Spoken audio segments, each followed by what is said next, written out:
Did you know that you might be using Excel the same way that you might be driving a sports car? In fact, a sports car that can go 200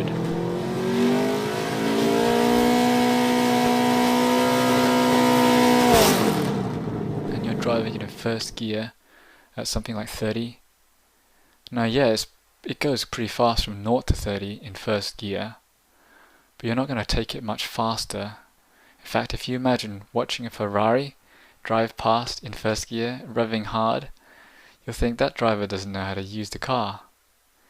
You know, it could be the same with you in Excel. Excel has got many gears, and you may only be on the first gear. Now, how do you know that?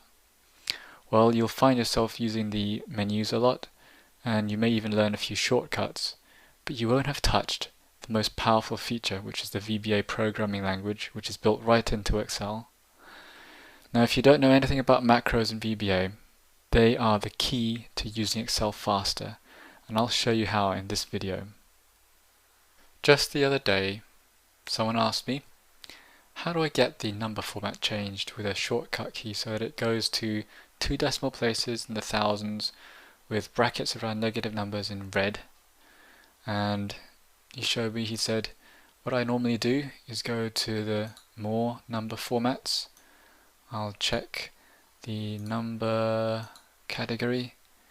I'll tick the thousand separator, make sure it's on 2 decimal places, and select this last option for negative numbers, and I click OK. And now he had to do that for many spreadsheets. In fact, most of his spreadsheets he had to go through and do the same thing. I said, no. What you got to do is learn how to use macros and VBA. So the first question he came up with was, what's a macro? And I said, well, let's think of it this way. A macro is a bit like a tape recording. You tell Excel what exactly it should do in the exact steps it should do them in, and it remembers. So just like a tape recorder, when you switch it to record, it remembers what you say, and then it plays it back word for word. So let me show you how you do use the macro recorder and how you'd be able to automate doing something like that. The first challenge in Excel 2010 is to find the macro recorder. It's actually down here on the bottom left, and it shows at the moment that no macros are currently recording. To make this more useful though, I want to show the developer tab. That's the first thing we're going to do then. So we'll head over to the File menu, down to Options.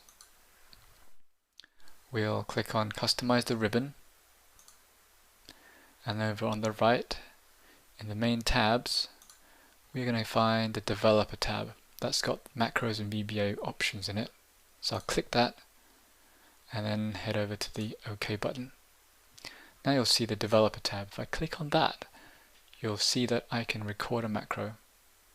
So let's just do this macro. We'll record it for that one cell, and we'll see what happens. So click on Record Macro. It's going to ask for a name. Let's call it Macro 1. I'll ignore shortcut key for the moment.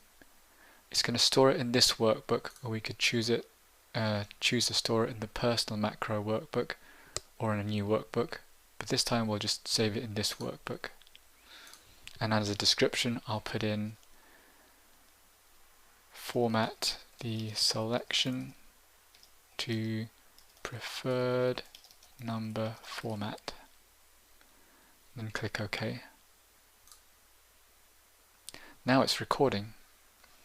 And what I'll do is I'll head to the Home tab. So every action I perform, Excel will record something, or most of the actions I perform, Excel will record the code to recreate those actions. So I'll go and do exactly the same things as before. Go to More Number Formats.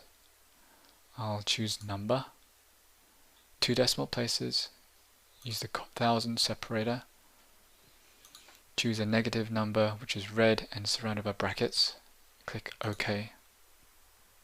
Now I can go back to the Developer tab and click Stop Recording. To see what we recorded, let's head over to the macros. I'll view macros by pressing that button. So macro 1 is what we recorded. We're going to click Edit, and this will bring us to the Visual Basic Editor. Don't worry about finding Excel it's just hiding in the background. In fact, all you need to do is click on that button and it will go back to Excel. But for the moment, let's just have a quick look at what it recorded. So macro 1 up here, and there's a comment. This is the only thing in black here that Excel recorded. So it's telling us that it's recorded the selection, and the number format of that selection should be equal to this expression here, which is what we wanted in the first place. So let's head back and see what happens when we try to apply that in Excel.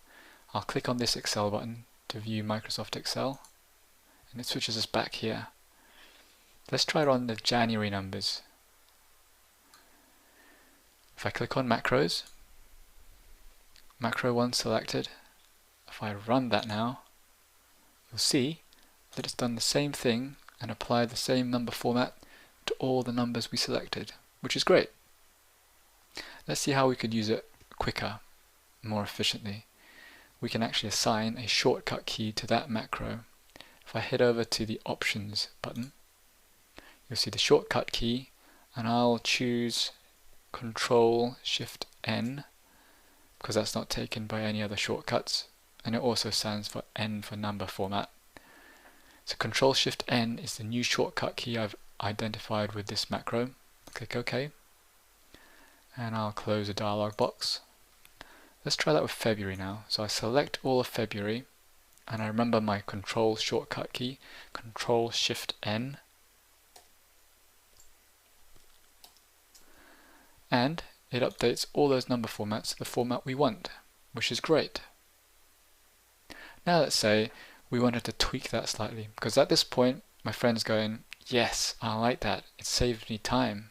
Instead of having to go through the home menu and then the number format and click down here and choose a number format and go through all that, I can hit one keyboard combination and it will change the format immediately. Control-Shift-N. But he said, I don't really like the way that it shows zeros. I actually want it to show a dash instead of a 0. So I'll say, yeah, we can do that. Same macro, we'll just edit it and look at the VBA, which is the language it's written in. So to do that, let's head back to the Developer tab. We will go in, click on Visual Basic, because this brings up the Visual Basic editor. And where we have macro 1, we'll head over to the only line of code there is, and remember, this is written in Visual Basic for Applications, which is what VBA stands for.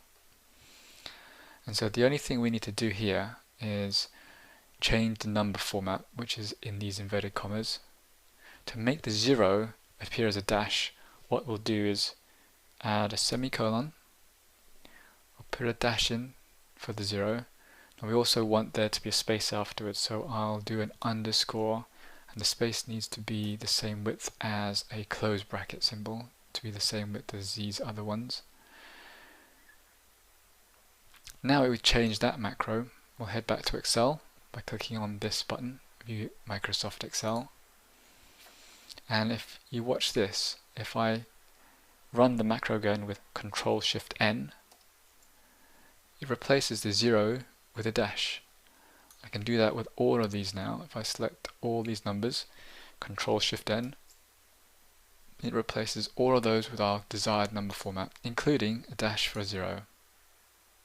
So that was a quick introduction to how you could use macros in VBA. The Visual Basic for Applications language, VBA, is pretty powerful, and it's quite a simple language to learn. The big problem with learning it is it's quite intimidating to begin with this, what's this Visual Basic editor? So my friend asked me, how am I going to learn that? Well, stick around and I'll show you more videos about how to learn macros in VBA for Excel. Alright, I hope you enjoyed that, and I hope you can see the potential and the power that's hidden behind Excel if only you can learn macros and VBA.